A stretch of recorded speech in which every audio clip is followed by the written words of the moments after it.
14世纪民族主义兴起，英国、法国、德国等欧洲国家越来越不满罗马教廷的长期辖控，君王与教廷之间的权力冲突日增。这样的政治背景，为当时一些不满天主教内部腐败情形的改革者提供了良好的政治庇护。论初期改革者，首推英国的约翰·威克里夫。他一面高举圣经权柄，认为教会乃是由神的选民组成，信徒与神中间不需要教皇做代言人。另一面，他把圣经翻译成英文，使广大的英语人民得以接触圣经。威克里夫认为，神才是最大的君王，一切政权与属灵的职位都由神派定，当隶属于神。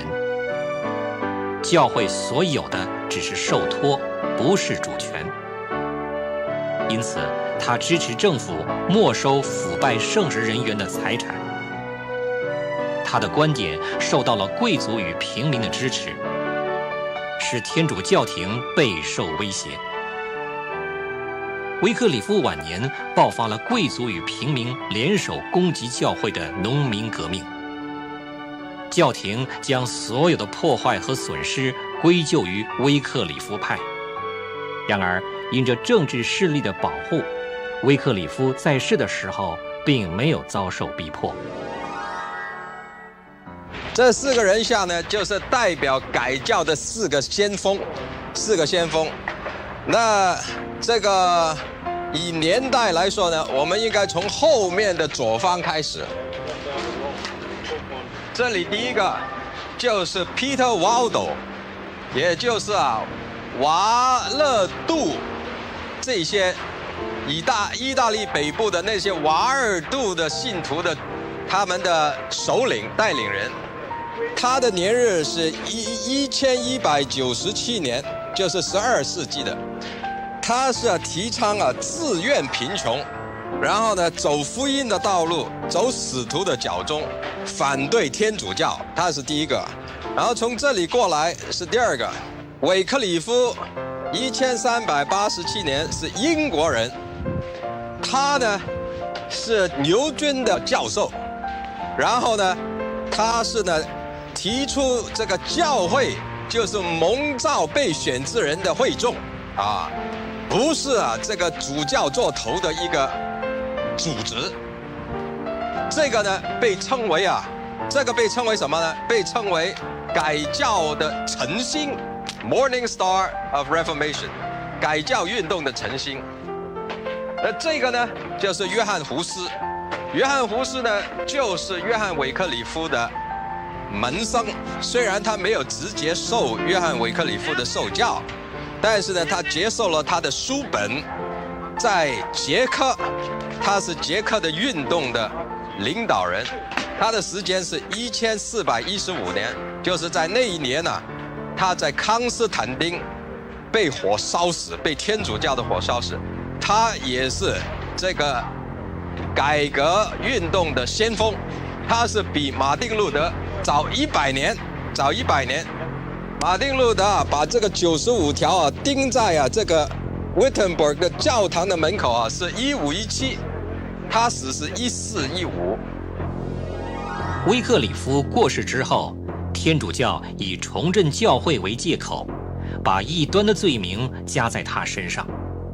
不仅将他的尸骨挖出焚烧，还大肆逼迫他的跟从者。伏尔塔瓦河流经布拉格的市中心。人文方面，长期以来激发出诗人、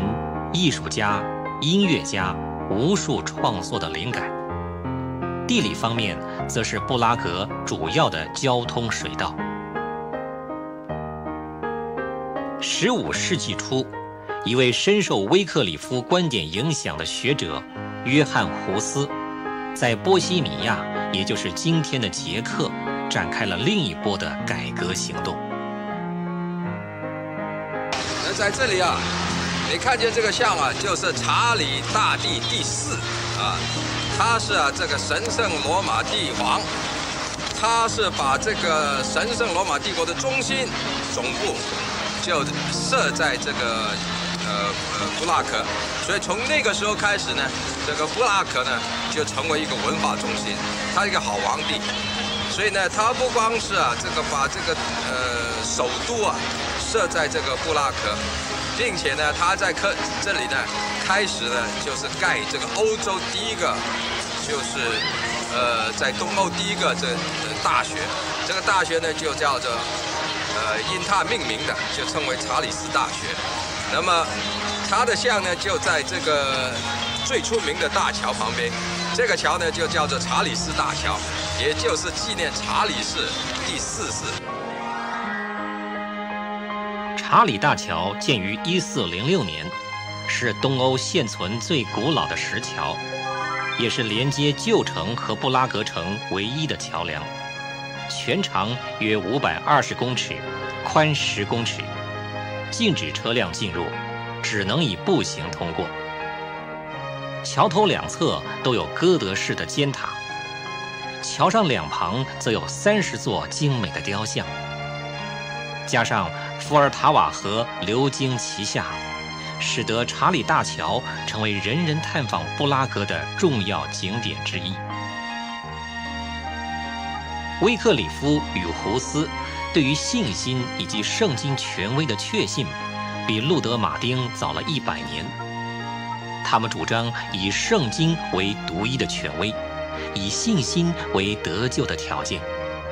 这两个观点衍生出后来的唯靠圣经以及唯靠信心的论点，成为16世纪宗教改革的主要内涵，也是主恢复中的真理的恢复。在教会观方面，威克里夫明确地表示，教会并非人为的组织，乃是基督的身体，基督的心腹，由一切蒙拣选的信徒所组成。胡斯痛批天主教的陋习，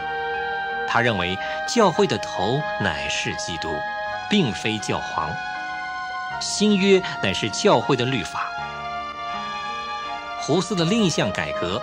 就是让平民在弥撒中领圣杯。长久以来，教会的弥撒规定只有神父可以领圣杯，平民只能吃饼，并不能喝杯，因为笨拙的平民可能会将基督的血溢出。因此，杯的改革成了胡斯运动的一个重要特征。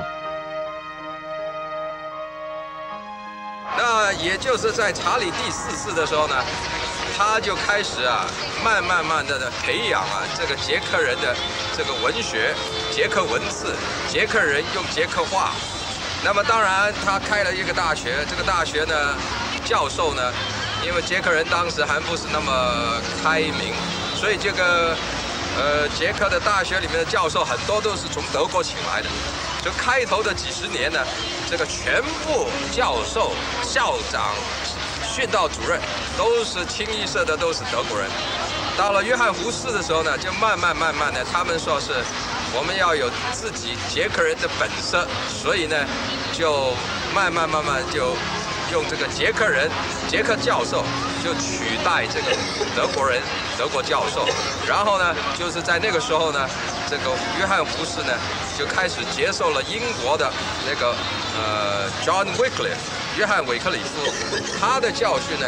就到了这个查理斯大学，在查理斯大学呢就蔓延起来，然后约翰胡斯呢就接受了他很多的帮助，而呢这个在那里呢就开始实行他的改革运动。1347年，查理4世当选为神圣罗马帝国的皇帝，将布拉格定为主教辖区，并且建立了中欧第1所大学——查理大学，使得欧洲学术思想大开。同时，天主教廷的腐败，加上波西米亚境内日耳曼人与捷克人的冲突，使得约翰胡斯在波西米亚的改革格外引人注目。和威克里夫一样，胡斯不只将圣经翻译成平民所使用的捷克文，同时也用捷克文传道，因而深受捷克人民的喜爱。胡斯对教廷腐败的批评引起天主教的强烈仇视，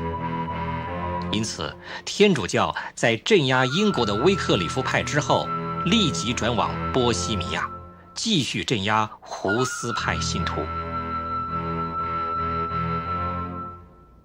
主后1374年，胡斯生于胡西内茨，他的姓氏就是出生地名的缩写。1394年受查理大学神学学士学位，2年之后受文学硕士学位。1401年受圣职为司铎，同时又在查理大学任教职。1402年便成为该校校长。胡斯一生最主要的工作，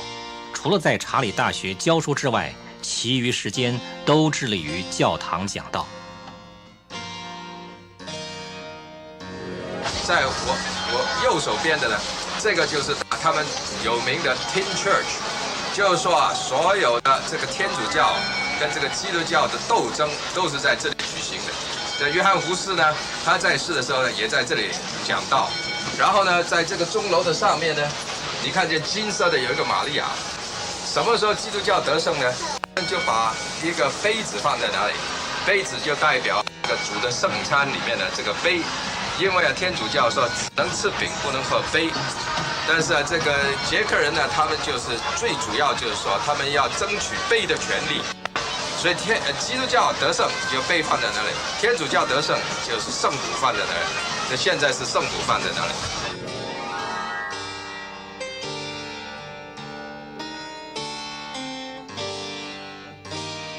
布拉格不仅曾是神圣罗马帝国首都，更曾被誉为是波西米亚国王皇冠上的钻石。旧城广场位于布拉格古城的中心地带，是个铺满石板道的美丽广场。对布拉格而言，许多历史事件在这里上演。1409年，教皇约翰23世派人到捷克贩卖赎罪券，胡斯大胆地在众人面前揭露了赎罪券的骗局，激起了天主教的仇恨。1411年，胡斯被教廷开除，然而他继续以文字和言论攻击教皇和教廷的腐败行为，甚至斥责教皇是出卖主的犹大。广场中心立有约翰·胡斯的纪念碑，纪念这位捷克人心目中的民族英雄。雕像基座上刻着“爱真理，说真理，守卫真理”的铭文。另外，基座下有5层宽广的阶梯，可供民众休息。We are here at the shores of Lake Constance, which is right over here. Lake Constance is the lake that separates Germany from Switzerland. It was here in July of 1415. The Czech reformer John Huss was condemned in the cathedral, led to a site on the lake, and burned at the stake for his teachings and Reformation beliefs. He was one of the earliest reformers, even about 100 years ahead of Martin Luther and Ulrich Zwingli. He was quite a man of God. He knew the scriptures quite well. The king, the Holy Roman Emperor at the time, Sigismund, in order to achieve some power, he convinced the Pope at this time, Pope John the 23rd, to call a council there in Constance so that they would, under the pretext, they would listen to John Huss's ideas. But it was all a pretext so that they could condemn Huss and eventually burn him at the stake in 1415. And there are a few monuments there right on the lake to commemorate the a martyrdom of John Huss. 影响胡斯一生最主要的2个地方，一个是他受教育和教学讲道的布拉格，另一个就是他接受审判的康士坦兹。这个欧洲的这个麦当劳啊，不是好像美国的那么多，这个只有很少的地方我们看见，所以这一次啊，看见麦当劳，大家赶快来这里，吃完中饭再走路，加添心力。好，赶快做成群进来，赶快冲进来，这种赶快配合。主后1414年，德皇西基斯门为解决教皇居亚威农所带来的教皇分裂，推行教会改革，并且处理胡斯等异端，特别示意罗马教皇约翰23世召开议程长达4年的康士坦兹会议。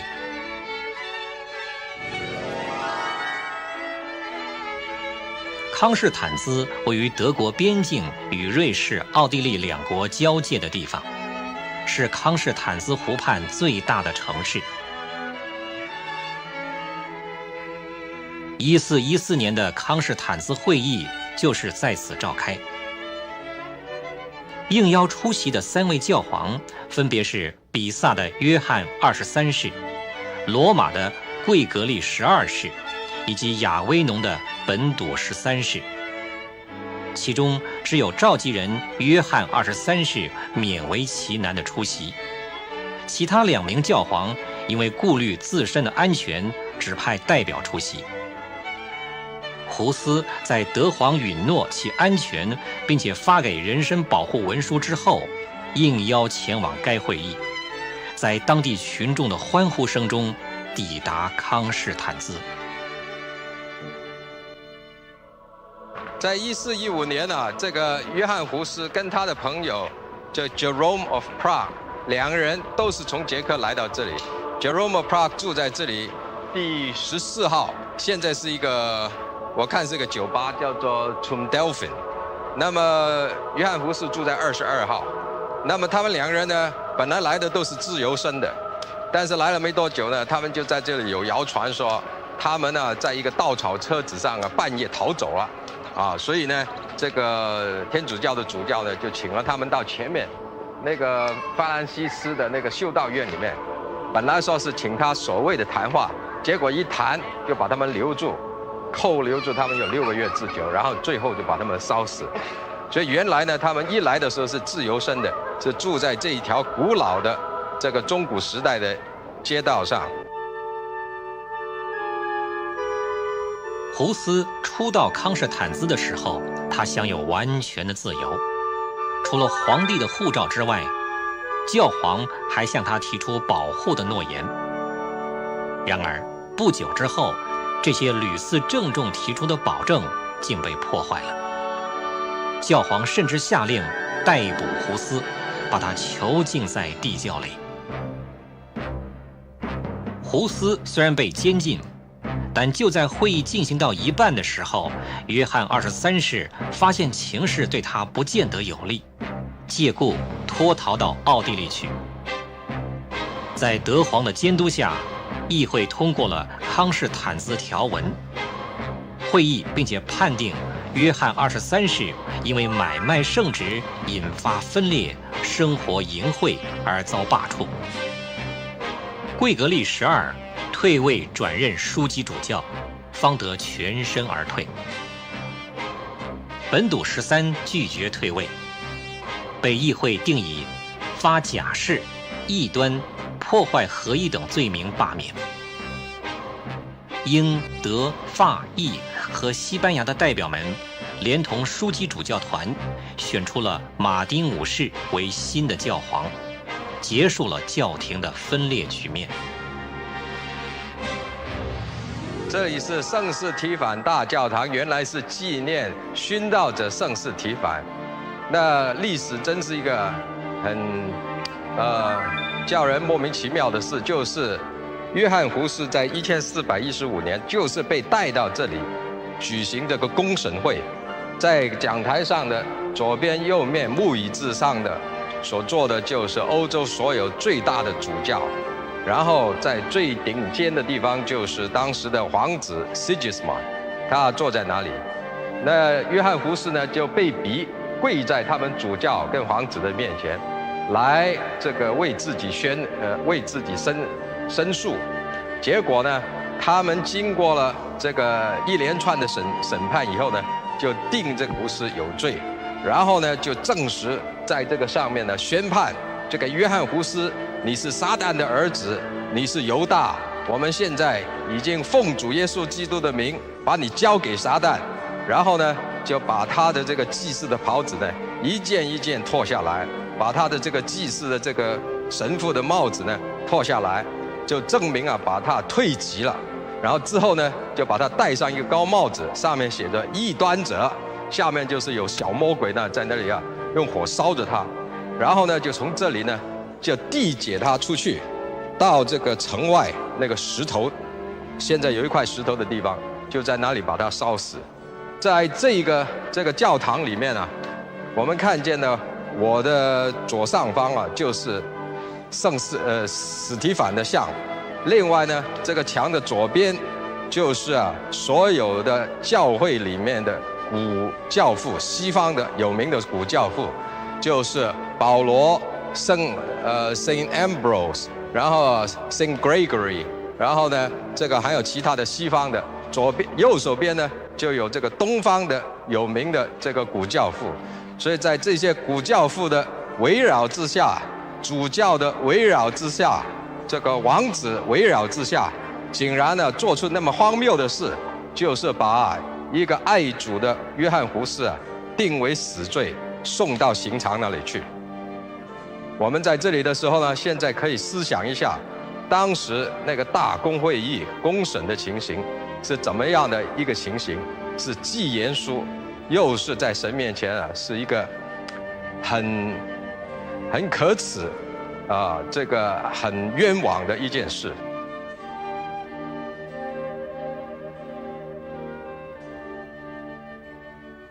原本胡斯受邀的职责是要在议会面前陈明自己的信仰，不料遭约翰23世逮捕下监，他的被囚引起了波西米亚的公愤，许多捷克贵族纷纷向议会提出抗议。德皇也反对议会的手段。然而，教皇与主教团用种种方法说服皇帝，认为异端及叛教者就算有皇帝的保护令，人们也不应向他们守信。在长久的审讯过程中，胡斯的健康情形日渐衰退。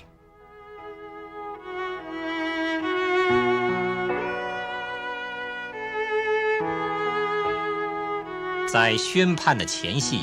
他写信给朋友说：“我在牢狱里，手上戴着锁链写这封信。明天大概就要宣判死刑了。将来我们靠着耶稣基督的帮助，能在来世甜美的安乐中再次会面的时候，你们就必知道神曾经如何怜悯了我，并且在我的试炼和考验中，用他的大能支持了我。”在最后一次的审判中，胡斯被带到皇帝、王侯、主教以及群众面前，聆听法院的宣判。主教们以对付异端的仪式，诅咒并且公开地羞辱他。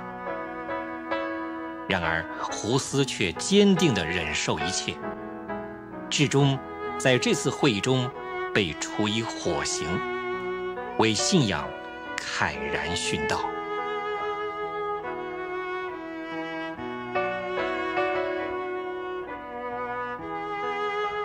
在这个地方，1415年7月6号，约翰胡斯被绑在木架上，然后这个木头一直堆积到他的颈上，然后他在那里一直唱诗歌，一直被焚烧，直到他死了为止。天主教以为这一把火就把它烧死了，就了了事了。哪里知道这一把火啊，就把整个捷克烧起来。那这个是在改教以前100年的。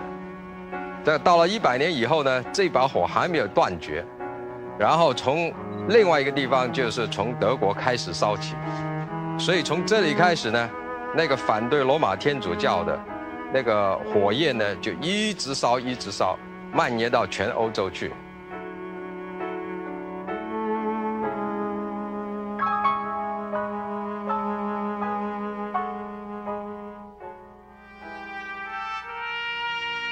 胡斯在被囚期间曾经说过，基督的形象是永远不能抹杀的，将来必有一位比我有能力的传道人会将这像描绘在众人心里。果然100年之后，神兴起路德马丁，应验这段话。1415年，胡斯死后，支持他的捷克人继续反对天主教。其中一派主张与天主教合作，有限度的妥协；另一派主张权力斗争到底；第三派则主张从属灵方面着手改革。这个捷克的弟兄会呢，是约翰胡斯的时代，他们兴起来的。那么在约翰胡斯死了以后呢，就有3派，一派是温和的，一派是激烈的，还有一派呢是不要参与政治的。弟兄会呢是不要参与政治的那一派。这是在他们开头的时候，他们是在1457年开始，就在这个偏远的乡下地方，就叫昆瓦，就是在这个东北的地方，他们开始了教会生活。以后呢，他们就称为这个捷克的弟兄会。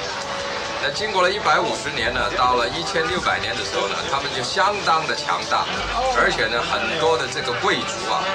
都是这个接受了他们的这条道路，而成为弟兄会的一个成员。胡斯被判为异端处死。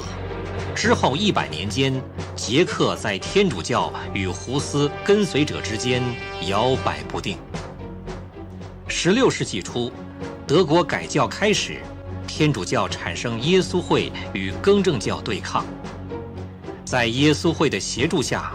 不久布拉格又再度回到罗马天主教的统治之下。这里是这个捷克的耶稣会的总部，他们在改教以后呢，他们就兴起来这样一个组织。这个组织的这个宗旨呢，就是打倒基督教，打倒更正教，然后呢要支持扶持这个天主教。他们那个领导人呢，就是 Ignatius of Loyola。16世纪中期的时候他们就开始来到这里，就是协助这个天主教的这个贵族来破灭，来这个抵挡那些这个更正教的势力。那这个就是他们的总统。一直到了17世纪初期，他们就胜利了。白山之战以前他们是曾经一度的这个失势，更正教的皇子要把那些天主教的，特别是那些耶稣会的宣教士这个赶走，这个不准他们在这个布拉克城市。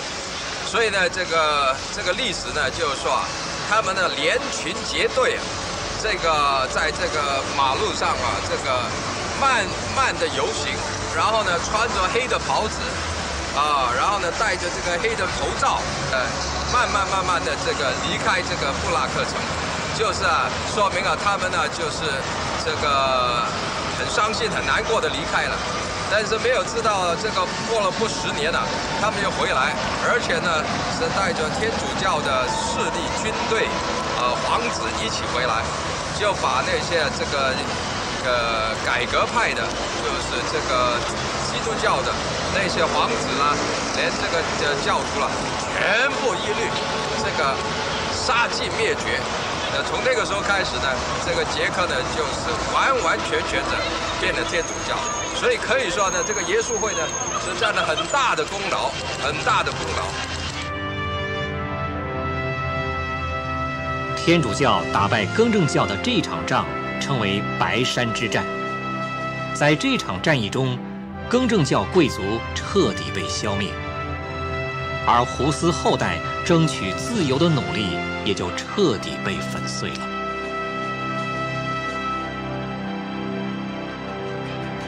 当时呢，他们这个势力因为强大，所以他们就想要向政府争取一个自由，所以呢，就在哪里呢？他们的领导人呢，就联合了其他的这个基督教的教派，就与这个天主教的当权派就这个冲突起来。结果呢，就是刚才我说，在 The Battle of the White Mountain 这白山之战，在那里呢就被天主教打败了。打败了以后呢，他们就被骗，有40几个领袖被骗到这个布拉克来，然后呢，在这里呢，有27个人就被关在这里。到了主日，从这个窗口这里这个市政府这个钟楼的这个窗口就拉出去，拉到呢这个讲台上面，一个一个砍头。这个就是1621年5月21号。天主教开始大力屠杀，就把整个捷克的所有的这个基督教徒呢，就全部清洗全部这个赶绝了。合一弟兄会发展了150年，从与政治无关到大有政治势力，然后又被天主教打败。他们被打败之后，欧洲发动了30年战争。从表面看，好像胡斯改革的火焰完全消灭，他们的跟随者似乎也都殉难溃散了。然而，意想不到的是，100年后，他们的后裔在德国的摩尔维亚再度复苏起来。出外旅行呢，是一件很好的事。特别是如果是以教会的历史作为一个题材来一起的旅行，那是当然是有很多的教育意义，也是很能够得着一些在家里面没有办法得着的。当然出外旅游呢也有它的不方便，吃饭不方便，睡觉不方便，一个一个旅馆跑来跑去。但是我们如果要得到一点感性跟知性的上的一些加增自己的认识，那这一点的代价是必定要花。所以我们出外旅行就是从一个地方到一个地方，吃的时候就是有的时候是奔波劳碌一点，然后呢每天晚上在不同的旅馆睡，这也是不可避免的麻烦。但是如果是有10几20个人一起走的话呢，那就比较轻松一点，在路上也可以大家谈谈聊聊，也可以大家一起讨论一下关于教会的历史的事，这样对大家都有一点的益处。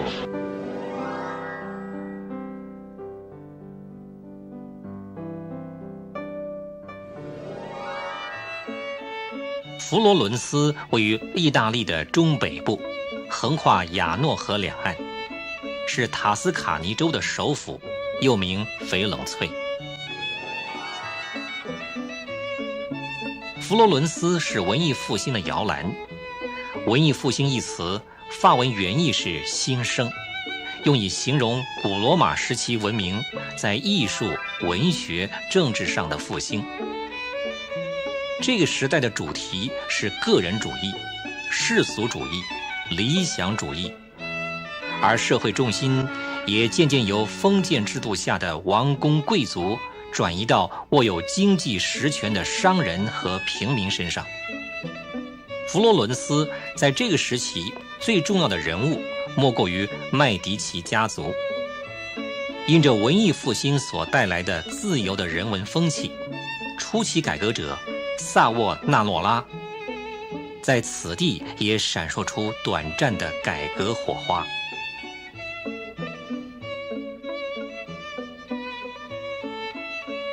整个欧洲啊有所谓的文艺复兴。这个文艺复兴是从意大利开始的，意大利的文艺复兴又是在这个城市开始的，所以可以说呢，这个城市是这个欧洲的文艺复兴的摇篮，就是从1400年开始的。那在这里呢，还有一个很有钱的家族，叫做麦迪奇家族。他们呢是当时欧洲新兴起的这个中等阶级、中层阶级。因为在这个以前呢，这个有钱的、有势力的都是贵族的人民。在这个文艺复兴的初期呢，它这里呢是一个交通的中心交叉点。因着这样的这个交通贸易来往频繁的话呢，就一些的这个经济金融啊这些单位就起来了。所以这个麦迪奇家族呢，他们是银行业的。当时呢，虽然是中世纪，在这个 Florence 这里啊，光是银行就有34家，而这个麦迪奇家族呢，他们是最有钱的，所以他们就用钱呢操纵这个市政府里面所有的市政厅里面厅长啦，还有那些议员啊等等。因着麦迪奇家族的政治与经济影响力，使得翡冷翠经济蓬勃，政治安定，因而成为文艺复兴的中心。在我后面的这个教堂就是圣十字架教堂。这个教堂里面呢，埋葬了很多这个有名的文艺的、科学的、政治的、哲学的、文学的这些有名的人，都是葬在这个礼拜堂里面。这一些的成就可以说都是文艺复兴所带进来的。这文艺复兴啊，是在欧洲15世纪开始。那意大利是这个文艺复兴的中心，而Florence 又是意大利的中心。所以我们可以说，这些科学上的成就、文学上的成就，都是从文艺复兴被带进来的。在科学上，有发明原子能的费米，发明无线电的这个马科尼，还有呢这个天文学的伽利略，都是意大利人，他们都是葬在这里。还有意大利的诗人但丁，他也是葬在这里。那么还有呢Michelangelo 就是最有名的艺术家，他也是葬在这里。那么这一切的艺术、文学、天文、科学、政治、哲学等等的成就，都是因着文艺复兴被带进来的。圣十字教堂原本为方济会教堂，属于哥德式建筑，里头葬有许多文艺复兴时期的名人。堂内正厅两侧就立着他们的纪念碑，如天文学家伽利略纪念碑、著名科学家达文西纪念碑、阿尔菲艾里纪念碑、原子弹发明家法米纪念碑、神曲作者但丁纪念碑，以及艺术家米开朗基罗纪念碑。狭长的彩绘玻璃从地面贯穿到堂顶，充分表现出哥德式建筑高耸的气势。中央的十字架出自艺术名家杰里尼之手。圣十字教堂素以高艺术价值闻名于世，实在可说是名不虚传。十字架下正堂中央两侧以圣徒壁画装饰的是教堂的中心礼拜堂。圣十字教堂内有许多石造房间，是当年富商贵贾，也就是麦迪奇家族的私人礼拜、洗礼或是葬礼的地方，直到今天仍然保留当时的原貌。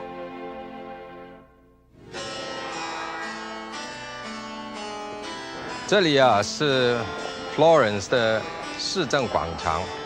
那在它的历史里面呢，曾经有好多次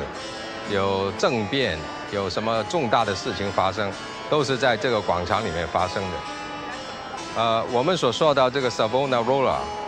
它是在1490年之间，他在这里啊就抓到了这个政权，然后呢就借着他的力量，就把这个整个 Florence 市改观过来。那在我的左手边呢，就是他们的市政厅。Florence 是一个民主政绩，所以呢，他们是借着选举、借着元老、借着这个议员，这样来管理这个城市的。那么在有什么重大的事情的时候呢，他们就摇铃，然后呢，就全市的公民呢都聚集在这个广场这里。1490年间，法王查理8世入侵意大利，麦迪奇家族逃亡。萨沃纳洛拉因为讲道得到人民的支持，他开始救济贫民，改革税制、法治，企图把散漫、腐败、淫乱的佛罗伦斯改造成一个道德高尚、简朴修行的城市。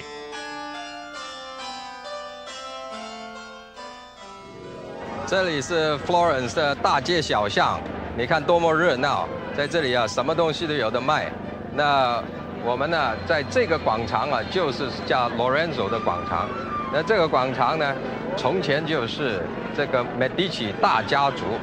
他的住宅的地方。那在我后面呢，有一栋好像堡垒一样的房子，这个就是他们的家园，也就是他们的这个皇宫。但是看起来一点不像皇宫，这也是很有意思的，因为他并不想要显扬他的财富，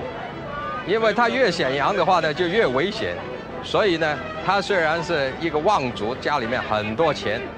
但是呢，他这个皇宫呢盖起来的时候呢，就外面呢就是一点都看不出来啊，是这个样子的。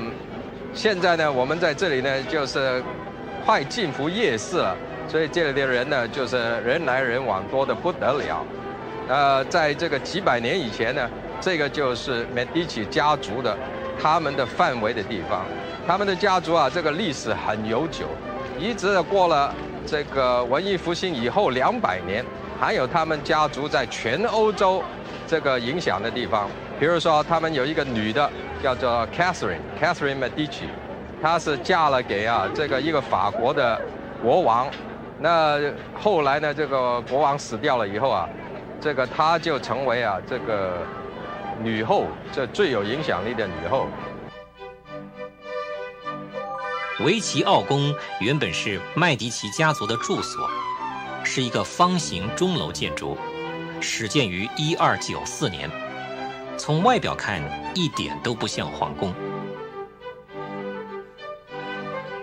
这Medici家族啊，他们是花了很多钱来把这个 Florence 的城市啊弄得美观，弄得美化。这目的当然也就是要讨好这个市民，叫他们自己的地位呢更加巩固。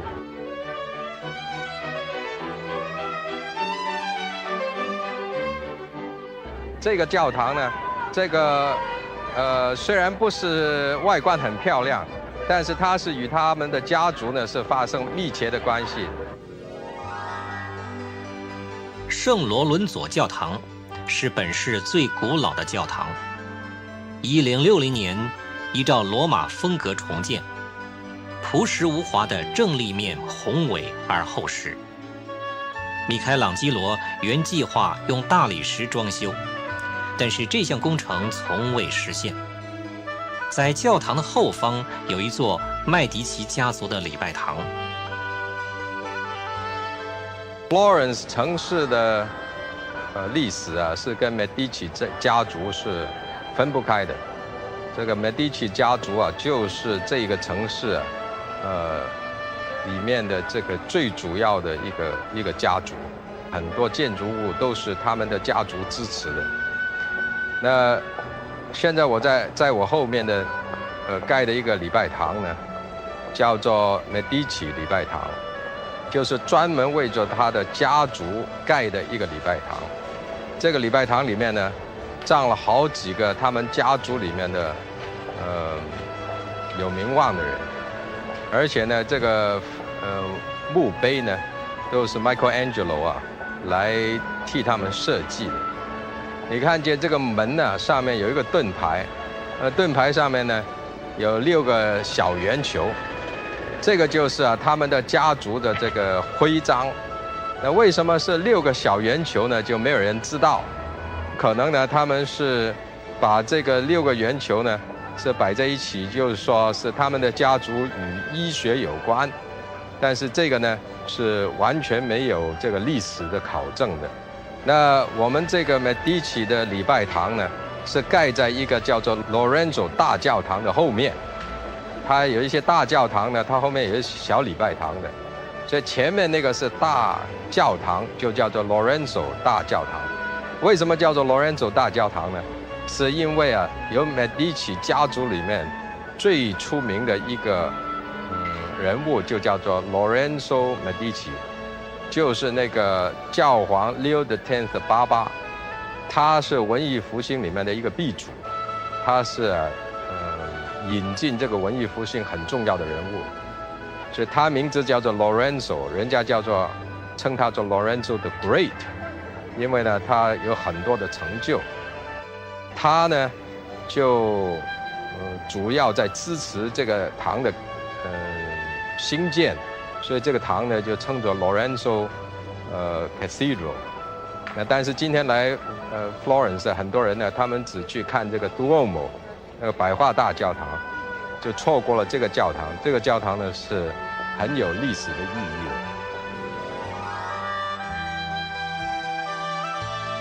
16世纪，麦迪奇家族提倡自由主义，尽管他们并不控制政府内任何官职，但是仍然以其财力和权势操纵翡冷翠的政治。在其领导之下，翡冷翠的领土大为扩张。1530年，这个家族将佛罗伦斯改为世袭王国，自任君主。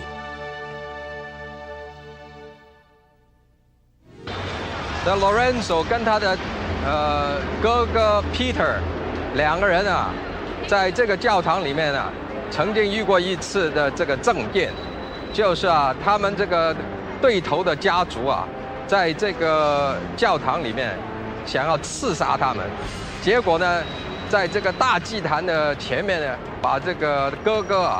Peter 刺杀掉了。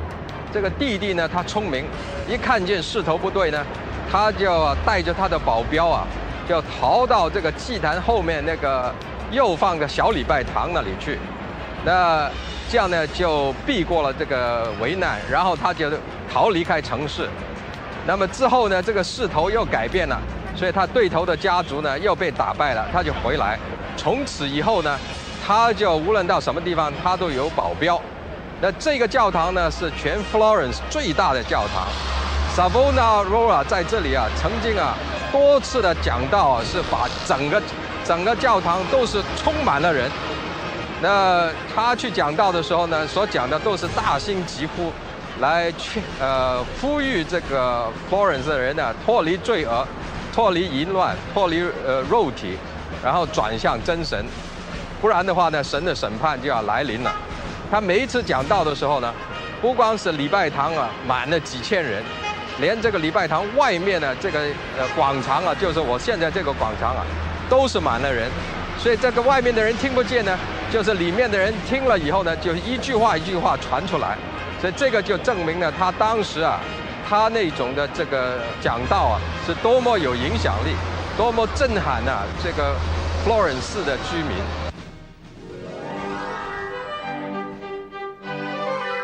圣马可教堂于1437年进行重建，因此教堂正面现今布满精美雕像。另外，在1777年到1780年期间，也曾经过重新整修。萨沃纳洛拉1452年出生于意大利的弗拉拉，1474年入道明会。1481年被派到教堂左侧的圣马可修道院任职。在讲道的时候，他经常抨击教皇和教会的腐败，揭露麦迪奇家族的残暴统治，反对富人骄奢淫逸，主张重整社会道德，提倡虔诚修行生活。他的言行颇得平民的拥护，因此在1491年，萨沃纳罗拉出任圣马可修道院院长一职。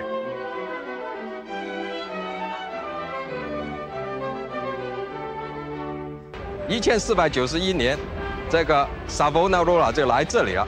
他就到这个礼拜堂，他就开始大兴疾呼啊。那这个他的宗教革命呢，是有讲到要回到圣经，也有讲到要因信称义，相信基督，但是讲的不是那么强，主要呢是讲这个教皇的败坏，天主教的败坏，要推翻这些腐败，所以它是一个反动的一种的这个执事。那么因着这样的缘故呢，这个当然就是惹起了这个天主教，这个教皇啦，这个罗马啦，就是对他呢就不满意，所以过了几年呢就把他革除了。把他革除了，他有民众的力量在这里，所以他也不怕革除，所以他就跟这个教皇呢就对抗，对抗。所以呢，这样一演变下来呢，就在这个欧洲就开始了，等于说是开了一炮。这一炮呢，就是在这个马丁路德改教以前20年开的，所以马丁路德呢称萨沃纳罗拉是这个宗教改革的先驱，宗教改革的先驱，也就是这个更正教的先驱，因为他是第一个开炮的，向教皇开炮。主后1497年，萨沃纳罗拉领导宗教改革，在市中心广场焚毁珠宝、衣服等华丽奢侈品，以及许多伤风败俗的书籍等等。他禁止世俗音乐，推行圣歌。同年，萨沃纳罗拉遭教皇革除教籍。1498年4月，亚历山大六世与麦迪奇家族利用饥荒煽动群众攻击圣马可修道院。萨沃纳罗拉被以分裂和异端狂想的罪名，在广场中心被处以绞刑，随后在广场上被焚烧。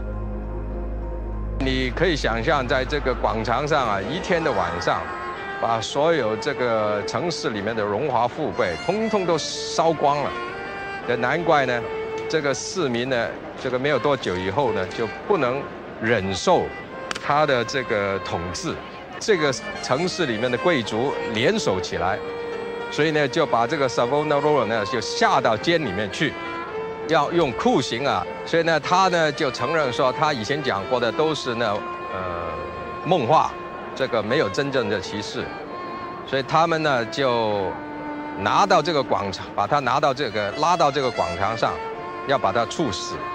那他在处死以前呢，他就把他那些这个后悔，就是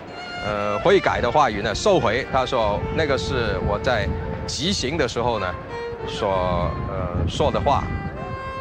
那但是无论如何呢，他还是被这个绞死了。然后这被绞死以后，他的这个尸首就在这个广场上被活活的烧死，就在这个广场上被烧死。那被烧死的地方呢，就是在我后面那个石板的地上有一块铜的圆圈。这个铜的圆圈上面呢就写着，就是在这个地方呢，这一位这个 Protestantism 就是改革中的先锋，他就是在这里牺牲他的性命。这些初期的改革，虽可说皆以失败收场，但是他们对教会腐败、道德堕落一针见血的批评，确实如暮鼓晨钟般敲醒了世人沉睡的心灵，使后继的宗教改革在预备好的环境中得以正式踏上历史的阶梯。从罗马皇帝康斯坦丁到第15世纪这段时间，可以说整个天主教是一天比一天的发展，教皇制度是一天比一天的成型。但是因着天主教本身的教义，就埋下了许多异端的种子，有许多的面教在里面，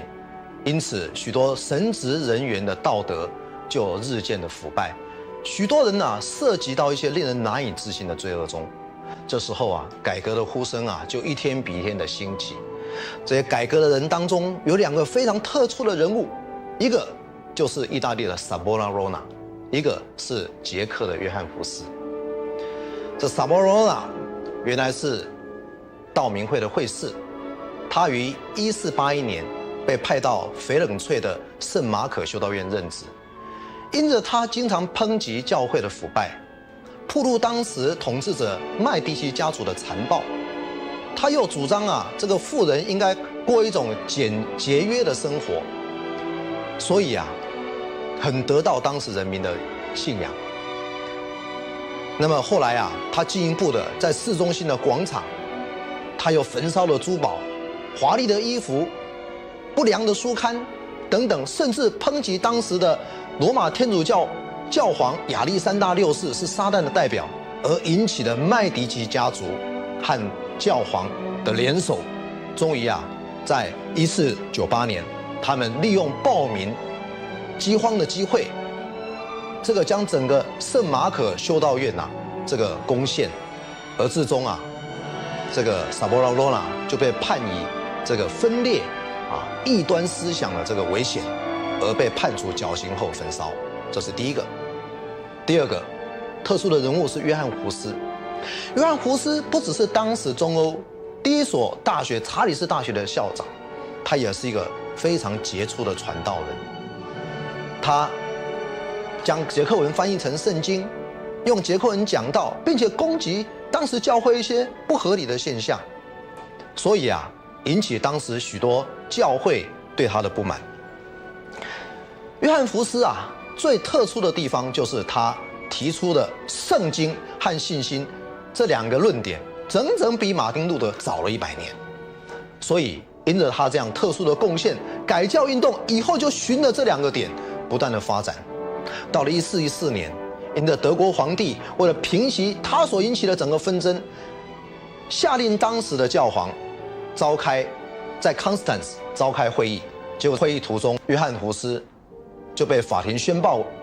判为异端，是瓦勒杜派和这个威克里夫派的异端，而最终也是被烧死。因着他们的牺牲，就种下了日后改教运动的种子，使16世纪整个的改教运动如